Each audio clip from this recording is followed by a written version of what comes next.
स्वराज्य संवाद न्यूज, जनतेच्या हक्काचं व्यासपीठ।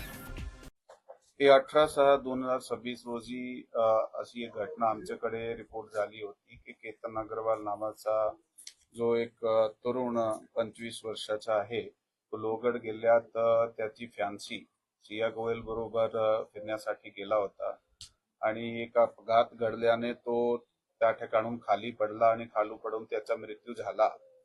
असा माहिती प्राप्त झाल्यानंतर पोलीस दल आणि तिथले सिव्हिल सोसायटीचे कॉर्पोरेशनने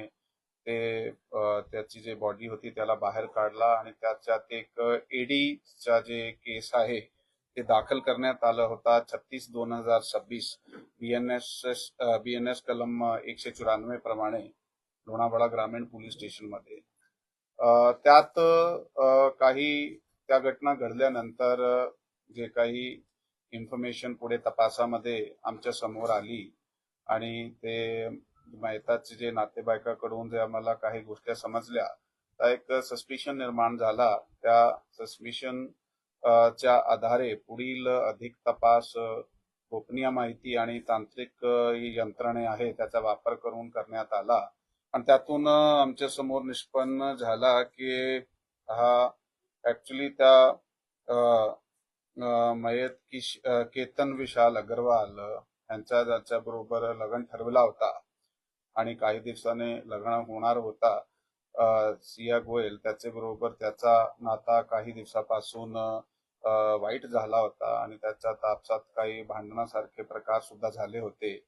आणि याच्यात एक तिसरा इसम जे आहे तो चेतन चौधरी नावाचा आता होता आणि तो व्यक्ती की सिया गोयलचे बरोबर त्या दोघांनी कट रचून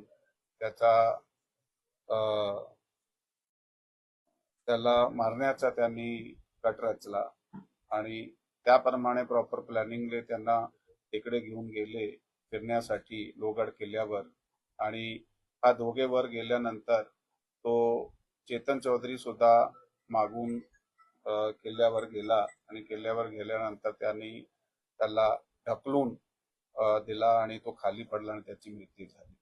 असा हे यामध्ये लोणावळा ग्रामीण पोलीस स्टेशनची टीमने अधिक तपास 2-3 दिवसात आत जे केला त्याचे आधारे ते स्थानिक गुन्हे शाखा आणि लोणावळा ग्रामीण पोलीस स्टेशनची जी टीम आहे त्यांना आम्ही आदेश दिले होते की त्यामध्ये सखोल चौकशी करून ह्याला उघडकीस आणायचे आणि दोघा टीमने मिळून चांगला काम केलेलं आहे। यामध्ये पुणे रूरल चे जे आमचे अपर पोलीस अधीक्षक आहात डॉक्टर शुभम कुमार ते आता सध्या घटनास्थळी आणि पोलीस स्टेशनलाही आहे अधिक तपासामध्ये आणि ते त्या ठिकाणी एसडीपीओ गजानन टोंपे आणि लोणावळा ग्रामीण पोलीस स्टेशनचे पोलीस निरीक्षक तायडे साहेब आणि त्याच्याबरोबर स्थानिक गुन्हे शाखाची आमची जी टीम आहे त्याचे PI LCB Pramod Kshirsagar, PSI Sawant आणि त्याची टीम त्यांनी खूप चांगल्या पद्धतीने या गुन्ह्याचा तपास केला आणि हे गुन्हा उघडकीस समोर आणला। या गुन्ह्यामध्ये ह्या दोघाला ताब्यात घेण्यात आलेला आहे आणि ताब्यात घेतल्यानंतर अधिक विचारपूस करत असताना त्यांनी गुन्ह्याची कबुली सुद्धा दिलेली आहे। आता सांगितले त्या दोघांचे काही मागच्या दिवसापासून भांडण सुरू होते, नेमकं काय लग्न ठरवल्यानंतर ते एकत्र आले, त्यांनी कट रचला कसा, आधीच ठरवलं होता की अशा प्रकारे करायचंय आणि त्यानंतर तिथे तिघजण भेटले, त्यात वाद झाला, ढकललं, आधी मारलं, नेमकं काय घडलं? नाही, त्यात जसा मी आपल्याला सांगितलेलं आहे की या मुलाबरोबर जो ह्याच्यात चौधरी नावाचा मुलगा आहे त्याच्याबरोबर ते त्या मुलीची अगोदरपासून ओळख होती। त्यांचा नेमका जो लग्न ठरला होता ते फेब्रुवारी महिन्यामध्ये त्यांची एंगेजमेंट झाली होती आणि काही दिवसाने त्याचा 1-2 महिन्याने लग्न सुद्धा ठरलेला होता, तारीख नक्की नव्हती